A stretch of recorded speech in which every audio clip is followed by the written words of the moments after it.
People still arrive, but I will just start on time because we have a tight schedule afterwards, and whoever is late is late.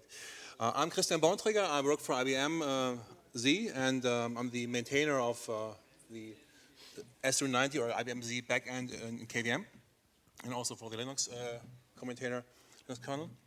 I work for KVM since 2007, so I have seen the early times. And today I want to talk about a topic that is some kind of, not about trademarks, obviously. This is some kind of pet project or something that I had to invest time just because I had to. I want to talk about performance monitoring in KVM, or in general about performance aspects. And the reason is when people have a problem on KVM on S390, they actually reach out to me because they know my name, and so I got a lot of questions like, okay, here I have some workload which doesn't perform, or that workload is faster on the other hypervisor that you have on a system, ZVM, or it seems to eat up a lot of CPU, and these kind of things. And quite often then it's really hard to reproduce a problem that these people have. And so for example, they have some kind of complex database which is proprietary, which I can't have. They have some kind of private data or whatever.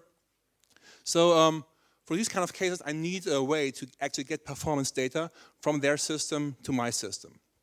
And what ways are there? What is used quite often when we provide service to customers is a tool called sysstat, because this is quite nice because it is actually available everywhere. You don't have to install a lot of additional components. It provides history data. It's relatively small in terms of CPU consumption. And you can get the data on a system, transfer it somewhere else, and you can analyze that data. This is really nice, especially the history way. And of course, there are other tools like Nagios, the Elk stack, Prometheus Trahana, all these new fancy things that you can have. But all of these have something in common, that they focus on very Linux-centric metrics. So you can get some idea of, oh, this CPU is using that much %, or that disk is running so fast, or the network connection is having so many packets per second. But we are talking about KVM. So the question is, does KVM provide additional insights on top of these particular Linux-specific things? And it turns out there are some things which are really KVM-specific.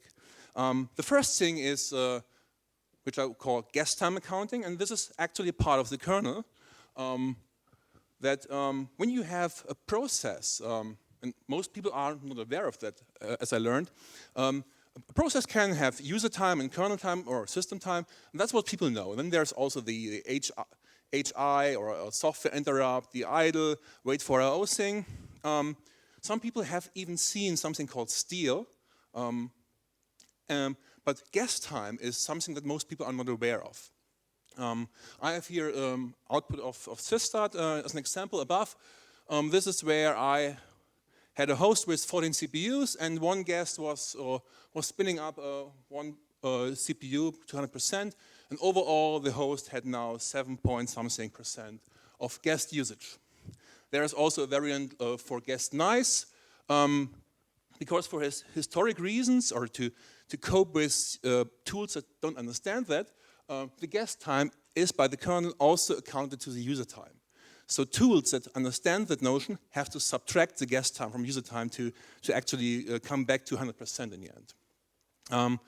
And down there is an example for steal time. I had just some guest running with 100% CPU, and from time to time there was some kind of stolen CPU because the hypervisor decided to use the CPU for something else. The question is now, why do most people do not know about these guest times? And the answer is pretty simple, because the most commonly used tools like top or KVMstat do not support that. When you look above, there is an example of the status line of top, and you have user, system, nice, idle, wait for IO, hardware interrupt, software interrupt, and steal. So Top even added the steal part, but the guest part is just not there. And the same is true for VMstat. If you just I even use the white output, which is pretty big, there's steal, but no notion of guest time. And the reason for that is probably also historic, bad timing.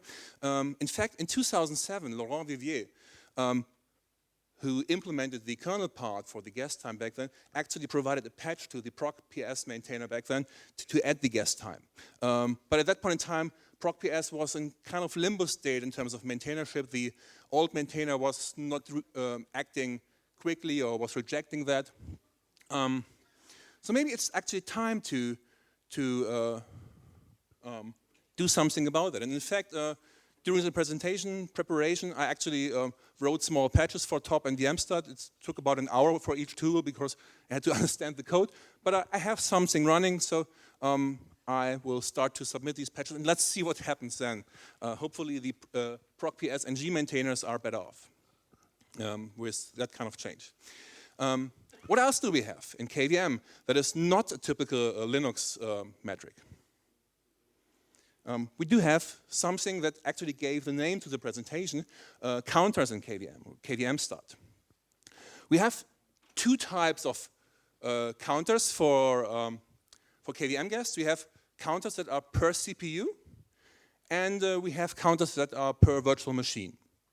And the per CPU counters have a pretty nice property that they are really, really fast.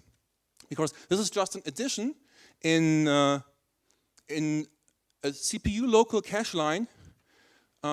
This almost costs nothing. I actually tried that. I built the kernel and removed all the counter additions, and I saw no measurable difference when I was running the KVM unit tests. There is a measurement tool in KVM unit tests that measures how long it takes for an exit, and it turns out that this doesn't make a difference at all. So it's really cheap, and with that, we have actually a lot of good data in the kernel that can be used. Interestingly enough, we have all these many counters for each CPU on each VM.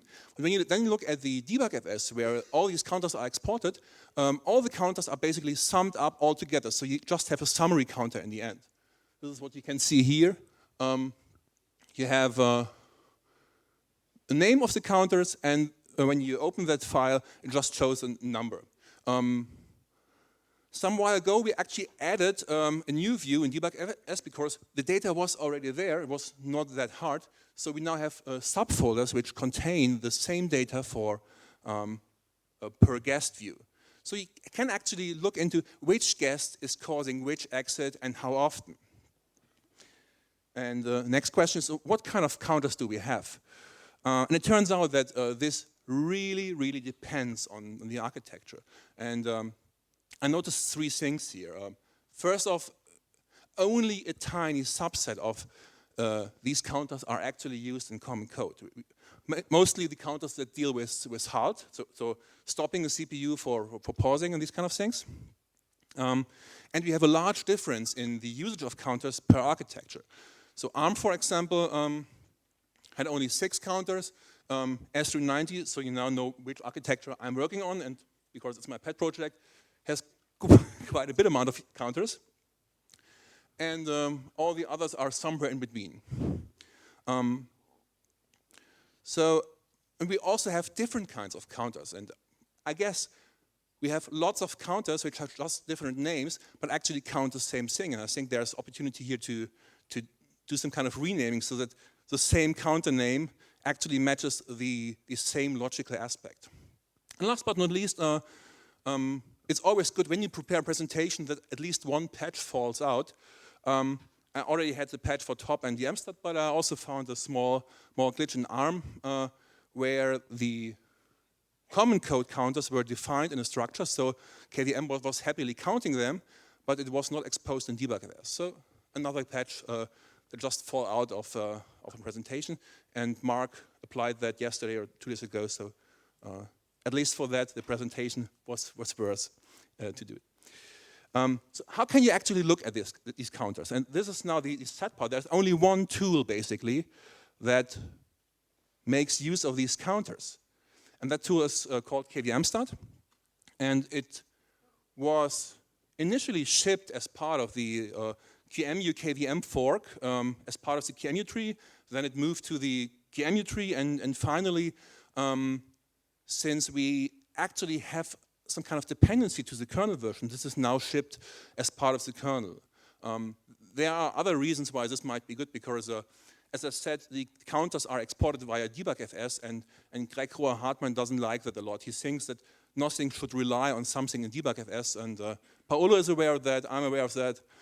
Let's see if that interface will change over time. Anyway, that tool, it was really small. I mean, was written in Python with just 56 lines of code. Good example where the scripting language is better than just doing something in C for these kind of things. And what he had a list of counters, the total counter, and the difference to the last time slot. That was what KVMstat provided. Over time, a lot of new features were added. So for example, as I said, we now have a per guest view, and when you can now specify a guest via a command line option, or you can press the G button, and then you can actually, from a list, say, okay, I want to only see the counters of guest 5 or whatever. And this was also quite nice. And over time, more and more features basically popped up in KVMstat. Another thing that I use quite often is the capability of logging of KVMstat, and that the fact that the text is really small out there is by intention, because it actually shows a problem that I have with KVMstat, because using that interactively is almost impossible, because you have so many counters and you just can't work with it. That's why you normally pass the output of KTMstart into a file, and then you import that in your spreadsheet or whatever. And this turns out to be kind of tricky. It's possible, but it's tricky. But you have no timestamps. Instead of commas, you have a white space as a separator. You have a banner string in there all the time, which makes it hard to do some nice graphs. And you have a lot of data here. So when I just exported that and asked LibreOffice to create a chart, that was basically the list of things, of different graphs, which is clearly impossible to use. So what can we do to fix it? I mean, adding CVS output is straightforward. I'm for right now working on a patch for that to at least be able to improve that. But what do we do with the banner string? Shall we also remove that? Right now, as I said, every 20th line is printing a banner with all the names of the counters. You at least need that once when you have a spreadsheet, because you don't know which column belongs to which counter. So you certainly need some kind of banner string. But when you do logging into a file, you also want to have log rotation, because otherwise that file will grow over time, grow and grow and grow. And you don't want your performance measurement tool to actually fill up the disk space. So you want log rotation. But then the question is, when you then do log rotation, how often do you want to put a banner in there? And how do you integrate it in log rotation? Can you do a systemd unit, for example, and integrate it in the journal? But then it would be kind of intermixed with all the others. Of course, you can filter that with journal control, but it's not ideal. Maybe you want to have separate log files. I don't know yet. A colleague of mine is actually working on that, Stefan Raspe, and he looks into some option space, and hopefully we have some new news here. So we talked about new features before that, and there's another feature in KVM that is very useful for performance analysis, trace events. We all know that trace events are the cool kid in the town. Everybody wants to use them. And when trace events were introduced, Avi back then actually said, oh, I think we can replace all the KVMstat counters with trace events, because trace events are so much better in every single aspect. And in fact, when you look at trace events, has a lot of plus sides. The trace events allow you to bind your trace events to a specific guest or a CPU. So you can really tell, okay, this happened on that specific CPU and that specific guest. And when you turn off the trace events with jump labels, it's almost free, no overhead. And it also allows you to do latency measurements because you have a trace event for an exit and a trace event for re-entry, so you can measure latency for specific things. And you have all the nice capabilities of tracing, like filtering. So for live debugging, this is perfect. So you can just say, I only want to have trace events for that specific interrupt on that specific guest. You can do that, which is really nice. And in fact, KTMstart defaults to trace events. When I ask for data, I actually want to have both. You can use -d and -t to combine the trace events and the KVMstat counters to get both in the same output. I talked about latency, and this is an example output of perf KVMstat live, which actually shows what you can do with trace events. Perf stat live uses the trace events, and it prints out the trace events, how often that happened, how much time we have spent in these trace events, the minimum time it took to follow up on that exit, the maximum time, you have an average time. So all these kind of nice statistics to give an idea, okay, where do I have my problems? Having said that, is this now the time to just use trace events everywhere? Is this something that we want to use to replace KVMstat? And it turns out it also has its downsides. I did actually use the KVM unit test. There is the VM exit test case. And the yellow bars here show the time it took for just running the KVM unit test without any performance tool, so it's at 100%. And then I tried the same with KVMstat at one time, and there was a noticeable difference for even relatively long-running things. So the CPU ID, which doesn't exit and is handled in the host and goes back, on my laptop, it basically changed from 1,200 to 1,500, something in that regard. And things got even worse when I used the perf KVM instead of KTMstart. I have to say, I really don't understand that, but I can reproduce that measurement, and when I have perf KVM running, the overhead is significant for small unit tests. So obviously,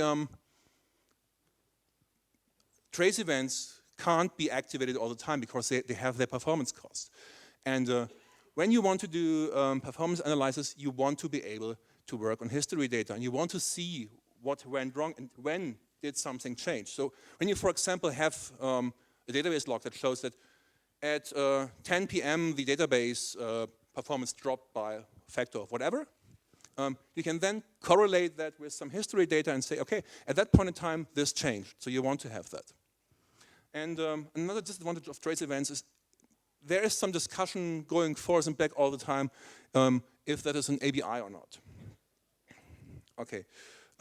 Another feature that we have in KVM that is there for performance measurements or metrics in general is provided by libvirt. Right? It's actually not a feature, it's a ton of different features. So when you look at the libvirt interfaces, you have an interface for domain-specific aspects, or you have, in fact, 5 interfaces for domain-specific aspects, and you have at least 2 node-specific statistics. So, for example, for the domain, you actually can query the CPU specific aspects. So you see for each guest CPU how much CPU time was spent in that CPU. And you can do the same or a similar thing for block devices. So you can really query libvirt, okay, what is going on that specific block device, which is nice. Same for network devices. Most people know when they use virt manager or these kind of tools, they show these nice graphs about how CPU usage and these kind of things. And this is actually done by querying libvirt. So the virt-specific tools know what to do. On the other side, the node-specific information do talk about the host-specific counters. Let's look into some examples here. The CPU stat. This is an example of a guest with 8 CPUs, and it actually shows two numbers per CPU. It shows the CPU time and the vCPU time. And this is, again, similar to what we have seen with the guest time. The CPU time is basically the time that was spent in the host running for that CPU, including the hypervisor overhead. And the vCPU time is actually the time that was spent only running guest workloads. So in an ideal world, you want to have these two numbers as close as possible. And if you see a large difference in there, that is certainly an interesting point to look into. Why is that? And interestingly, it does not use the normal proc file system to query process statistics. It actually queries that from the CPU accounting C group controller. On the other side, when I looked at the node-specific interfaces, I was kind of disappointed because that one does not show me the guest time. It only focuses on the okay, how much CPU was used on that host for user system and idle. Obviously, I didn't do much on that system, but actually that user time contains a decent amount of guest time. And wouldn't it be nice to actually know how much of that time was user and how much of that was guest? So even in the virtualization-specific tools, there is still room for improvement. Now let's look into large-scale tools. I mean, we have had a lot of Kubernetes-related talks here. So things like the Elk stack or Prometheus Trahana are certainly also interesting. So I looked into that. I have to say I'm not an expert, so I try to find out as much as possible, but I might be wrong. And so if you know something that works better, please tell me. I'm all ears. With the Elk stack, Elasticsearch, Logstash, Kibana, you have history data. You can analyze the data on a different system, and you have some kind of pluggable concept.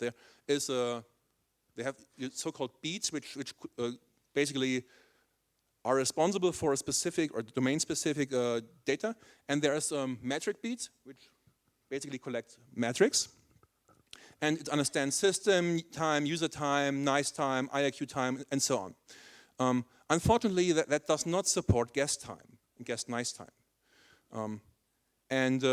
There's another beat called KVM beat, which is kind of beta and doesn't seem very well supported. That uses the KTMstart from libvirt, but nothing else. And again, I found no beat or no support in that stack that understands the KTM counters or the trace events. Or I don't even found a beat that actually understands the other libvirt interfaces. Looking at Prometheus Trahana, we have basically a similar set of capabilities. You have history data, can be analyzed on different systems, and you don't have beats over there. You have dashboards, which then have some kind of backends that collect data. So with Prometheus, which can basically talk to collectd, which can talk to libvirt, you can get all kinds of libvirt-specific data. So you have more data in that stack from libvirt. And you also have system-wide data for CPU, memory, swap, and these kind of things. The good thing is that Prometheus Trahana does understand guest time. So I found several dashboards which export that. But again, no KVMstat. So looking at that, it's kind of sad to see that we have so much data laying around, but not many tools to export them. So what would be actually a good way to move forward?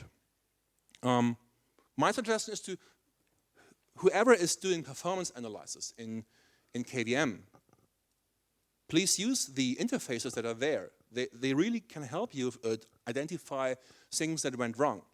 And when you use the interfaces, you actually will find missing things, missing trace points, missing counters, or you will realize, okay, there are some trace points and counters which doesn't seem to have any use. So maybe we can challenge that and get rid of those.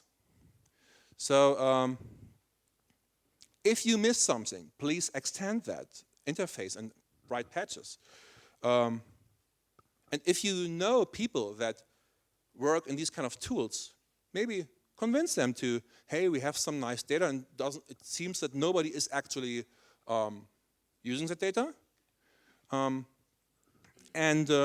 We should really add these metrics that we have into the performance tools, because that will actually help to analyze problems.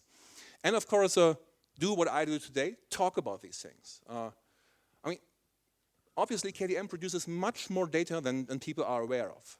And we need to get this message out. Some kind of next steps, it's on more on my next steps maybe. Can we actually get some of these KVMstat counters into common code? Or at least try to have the same counters on different architectures. Then of course we have to revalidate if we have the right counters, get rid of old ones that don't make any sense, or add new counters. This is on my to-do list. I now feel responsible for actually fixing the mstat on top to at least get the guest time in there. Then another task is we can sit and wait and see if Greg forgets about that, or we should really try to find a new home for KVMstat away from debugfs. And that will be an interesting challenge. And of course, can we integrate KVMstat in tools like the ELK stack, in tools like Prometheus Trahana, or in sysstat? That would be really nice. And I think I still have 3 minutes or so. 3. Maybe I can at least show what I did. I have here a virtual machine. Oops. That is paused. So when I have my new VMstat, as you can see, I'll just make it larger. On the right-hand side, I now have a new column on the right-hand side, guest. And when I then kick off the find my more, then wrong direction. And then I now have a Linux guest here, which basically does nothing apart from looping. If I re-enable that, you can see that you actually see that the guest time increases, while at the same time the user time stays really low. That means you really have to subtract from the user time the guest time. And in comparison to that, use the original VMstat.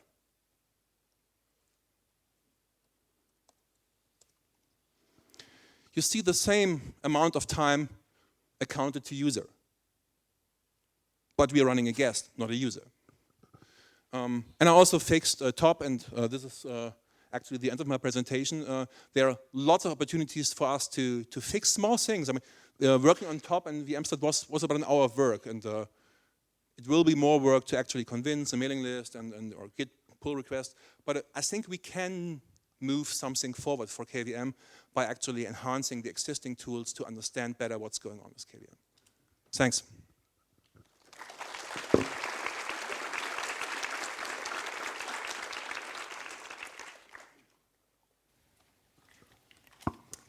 What is about the time which is spent in halt polling? Because right now there is a busy loop which checks that the task is single in the run queue, and if it's single in the run queue, it spends the time busy looping. This provides a lot of misleading information once we look to the top from the host. Right. And, the question about halt time is actually interesting because that is right now accounted to system. And when you look at, wait a second, let me just reopen the spreadsheet again.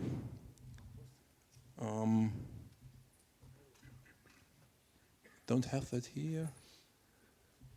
No, I think I have the backup chart somewhere. Power actually added counters which do not count events, but account the time regarding to the halt polling. So this is something where Power added something for their purposes, and they actually even increased the counter size from 32-bit to 64-bit just for that. But nobody else seems to have implemented the halt poll time apart from Power. There is an implementation, a recent implementation from Marcella in guest. There is a new CPU governor which is also doing halt polling in guest. Right. So the problem will go worse with the time. They will have counter here and counter there, and they will provide us misleading values about really busy time. Right, I mean, these things actually make things more complicated to count when you have a guest or the host doing it.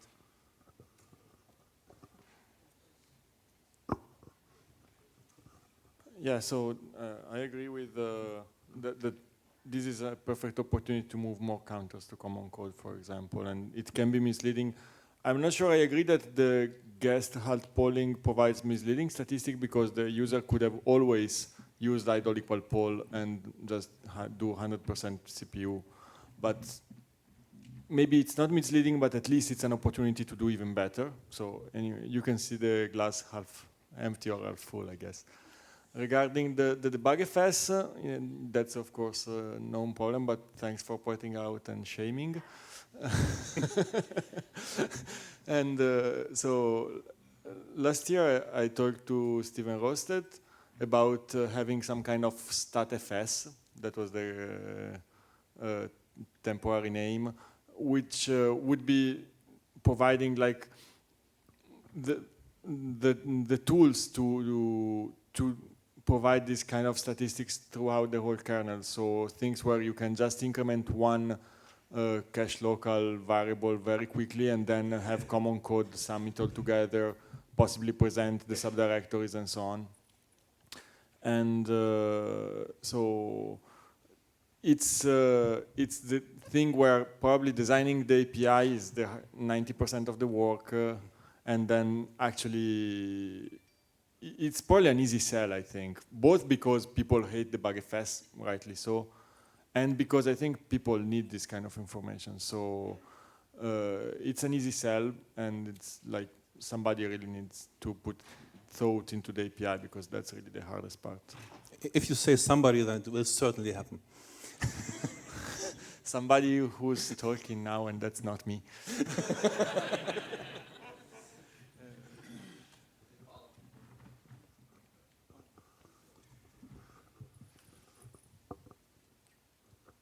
Comment on your, you expressed surprise that the perf stat doubled your unit test runtime. My guess is that's largely perf and not as much the trace points, and also how perf is probably using the trace points.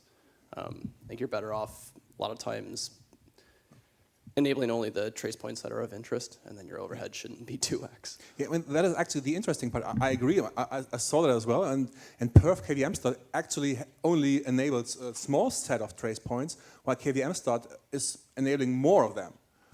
And that puzzles me. Yeah, well, perf is big compared to what KVMstat is doing, though. Just perf itself, when you start enabling all probably of its reading code. the trace events is also putting pressure on the system. Anyways, we're just pointing out that it's probably not so much the trace points themselves as much as it's... I agree. I mean, it must be, because obviously it actually uses less trace points. So I think you're right, absolutely.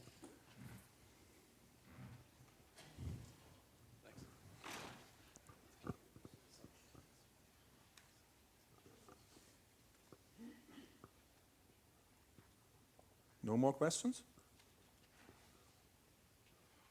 Okay, so thanks again, and see you then next talk.